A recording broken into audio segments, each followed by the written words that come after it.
الحمد للہ رب العالمین الرحمن الرحیم والصلاة والسلام علی نبینا محمد الذی بعثہ اللہ رحمۃ للعالمین وعلی آلہ واصحابہ والتابعین ومن تبعہم بإحسان الی یوم الدین۔ فاعوذ باللہ من الشیطان الرجیم، بسم اللہ الرحمن الرحیم۔ اخذنا میثاق بنی اسرائیل لا تعبدون الا اللہ وبالوالدین احسانا وذی القربى والیتامى والمساکین وقولوا للناس حسنا واقیموا الصلاة وآتوا الزکاة۔ صدق اللہ العظیم۔ رب اشرح لی صدری ویسر لی امری واحلل عقدۃ من لسانی یفقہوا قولی۔ محترم بزرگوں، عزیز دوستوں اور محترم خواتین، دین اسلام کا خلاصہ، اس کی سمری کیا ہے؟ یہ ابھی جو میں نے آیت پڑھی ہے اس میں یہ سمری آ گئی ہے۔ اللہ کے سوا کسی کی عبادت نہ کرنا، ماں باپ کے ساتھ، رشتہ داروں کے ساتھ، یتیموں اور مسکینوں کے ساتھ حسن سلوک کرنا، لوگوں سے بھلی بات کہنا، نماز قائم کرنا، زکوٰۃ ادا کرنا۔ تو آپ غور کریں گے تو آپ انہیں دو باتوں میں بیان کر سکتے ہیں۔ ایک ہے اللہ کی بندگی، اس سے محبت، اس کے آگے خود سپردگی، اپنے آپ کو اس کے آگے سرنڈر کر دینا، اس کی اطاعت کرنا۔ اور دوسرے، اللہ کو خوش کرنے کے لیے اللہ کی اطاعت میں اللہ کی مخلوق کے ساتھ، دیگر بندوں کے ساتھ اچھا سلوک کرنا۔ یہ دین اسلام کا خلاصہ ہے۔ نبی کریم صلی اللہ علیہ وسلم نے دین کو خیر خواہی کہا ہے۔ الدین النصیحہ، الدین النصیحہ کہ دین خیر خواہی کا نام ہے۔ تو اسلام کی جتنی عبادتیں ہیں ان سب عبادتوں میں آپ کو اسلام کی یہی روح اور یہی شان نظر آتی ہے۔ ہر عبادت بندے کو اللہ سے بھی جوڑتی ہے اور اللہ کی مخلوق سے بھی جوڑتی ہے۔ نماز میں ہم اللہ کے آگے، اس کی مرضی کے آگے سرنڈر ہونے کا اعلان، اظہار کرتے ہیں، ایک خدا کے آگے سجدہ ریز ہوتے ہیں۔ وہیں نماز میں کاندھے سے کاندھا ملا کر انسانی مساوات کا اور مسلمانوں کے درمیان اخوت کا، بھائی چارے کا اعلان بھی کرتے ہیں۔ زکوٰۃ اللہ کی محبت میں اپنے مال کی قربانی کا نام ہے اور وہیں سماج کے مجبور اور پریشان حال لوگوں کی خبرگیری کا، ان کے کام آنے کا بھی نام ہے۔ یہی معاملہ رمضان المبارک اور روزوں کا بھی ہے۔ رمضان جہاں شہر القرآن ہے، شہر الصیام ہے، شہر التقوی ہے، شہر الصبر ہے، وہی محترم سامعین نبی کریم صلی اللہ علیہ وسلم نے اس مہینے کو شہر المواسات کہا ہے، غم گساری کا مہینہ، منتھ آف کمپیشن۔ ہماری روایات میں اور کئی نام آتے ہیں کہ شہر الجود والکرم، سخاوت کا، کرم کا مہینہ، دی منتھ آف جنروسٹی، شہر البر والصلہ کہ نیکی کا، صلہ رحمی کا مہینہ، شہر التعاطف والمرحمہ کہ ہمدردی کا، امپیتھی کا، مرحمت کا مہینہ۔ تو اس مہینے میں جہاں روزے مطلوب ہیں، تراویح اور قیام اللیل مطلوب ہے، قرآن کی تلاوت اور اس پر تدبر مطلوب ہے، وہیں سامعین محترم یہ بھی مطلوب ہے کہ ہر مسلمان رحمت کا مجسم پیکر بن جائے۔ مسلمان کی اصل تصویر یہی ہے کہ یہی مقصود فطرت ہے، یہی رمز مسلمانی، اخوت کی جہانگیری، محبت کی فراوانی تو یہ محض شاعری کی بات نہیں ہے، نبی کریم صلی اللہ علیہ وسلم نے قسم کھا کر فرمایا کہ لا تدخلوا الجنت حتی تؤمنوا، کہ قسم ہے کہ تم اس وقت تک جنت میں داخل نہیں ہو سکتے جب تک تم ایمان نہیں لاتے، اور ولا تؤمنوا حتی تحابوا، اور تم اس وقت تک اہل ایمان ہو نہیں سکتے جب تک ایک دوسرے سے محبت نہ کرو۔ قرآن میں اہل ایمان کی ایک صفت یہ بتائی گئی ہے کہ وَيُؤْثِرُونَ عَلَىٰ أَنفُسِهِمْ وَلَوْ كَانَ بِهِمْ خَصَاصَةٌ، کہ وہ اپنی ذات پر دوسروں کو پریفرنس دیتے ہیں، دوسروں کو ترجیح دیتے ہیں، خواہ وہ خود محتاج ہی کیوں نہ ہو، ضرورت مندی کیوں نہ ہو۔ تو محترم سامعین، ہر مسلمان کی یہ تصویر، رحمت کی تصویر، مروت کی تصویر، غم گساری کی تصویر، خیر خواہی کی تصویر، جود و کرم کی تصویر، امپیتھی کی یہ آئیڈینٹی، یہ شناخت، یہ رمضان میں پورے جمال کے ساتھ، پورے حسن و خوبصورتی کے ساتھ جلوہ گر ہونی چاہیے۔ صحیح بخاری میں حدیث ہے، یہی نبی کریم صلی اللہ علیہ وسلم کی سنت ہے، صحیح بخاری میں مروی حدیث ہے کہ کان رسول اللہ صلی اللہ علیہ وسلم اجود الناس، کہ اللہ کے رسول صلی اللہ علیہ وسلم سارے انسانوں میں سب سے زیادہ سخی، سب سے زیادہ جنرس تھے۔ وَكَانَ أَجْوَدُ مَا يَكُونُ فِي رمضان، اور جب رمضان آ جاتا تو آپ اور زیادہ سخی ہو جاتے۔ راوی آخر میں کہتے ہیں کہ فَلَرَسُولُ اللَّهِ صلی اللہ علیہ وسلم اجود بالخیر من الریح المرسلہ، کہ اللہ کے رسول صلی اللہ علیہ وسلم تیز ہوا سے زیادہ نیکی کے کاموں میں، خیر کے کاموں میں سخی ہو جاتے تھے۔ تو ہر مسلمان کی یہ کوشش ہونی چاہیے کہ اس مہینے میں وہ مواسات کا، رحمت کا مجسم پیکر بن جائے۔ مواسات کا، مرحمت کا ایک پہلو تو ایجابی پہلو ہے، یعنی ہم انسانوں کے لیے رحمت بن جائیں، ان کے کام آئیں، ان کی مدد کریں، ان پر احسان کریں، ان کے مسئلوں کو حل کریں۔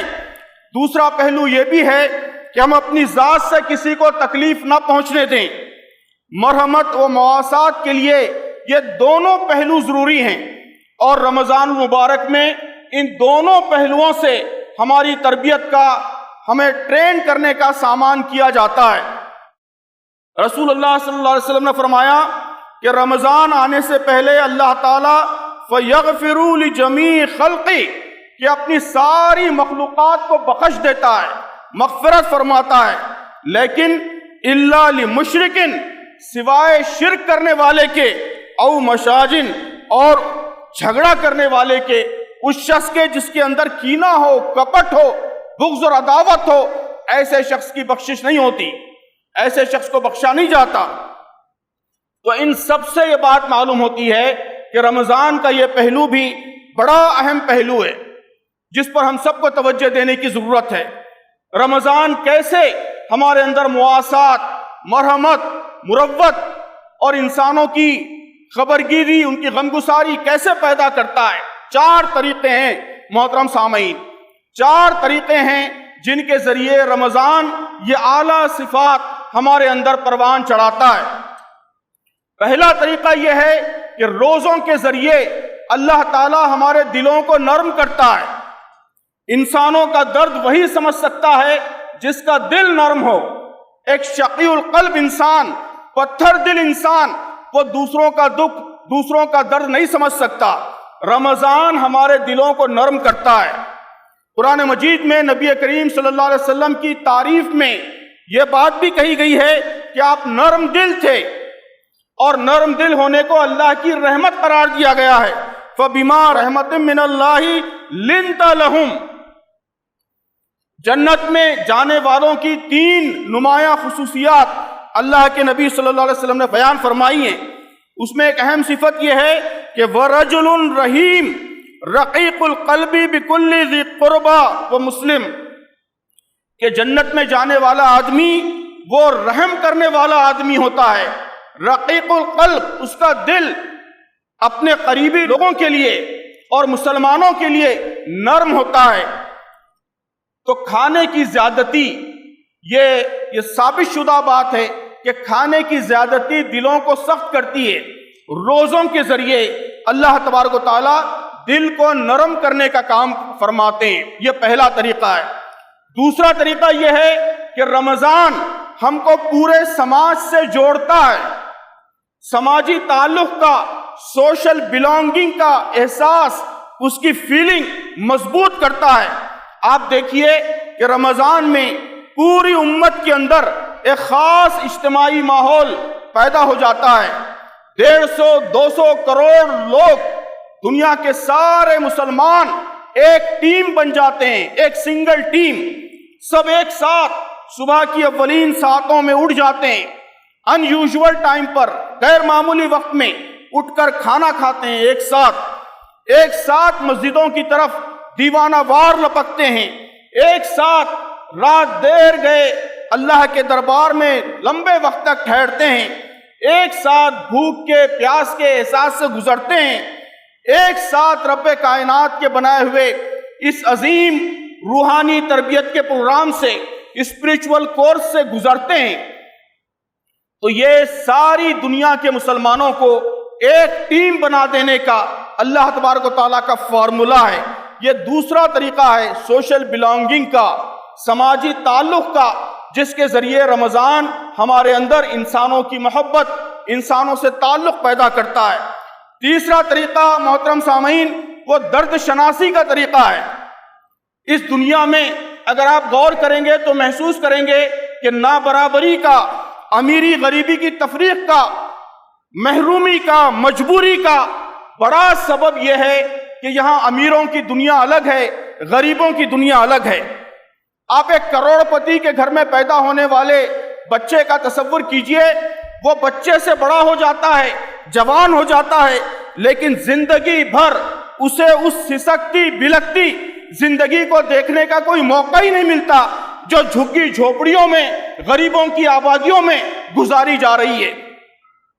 روزہ کیا کرتا ہے؟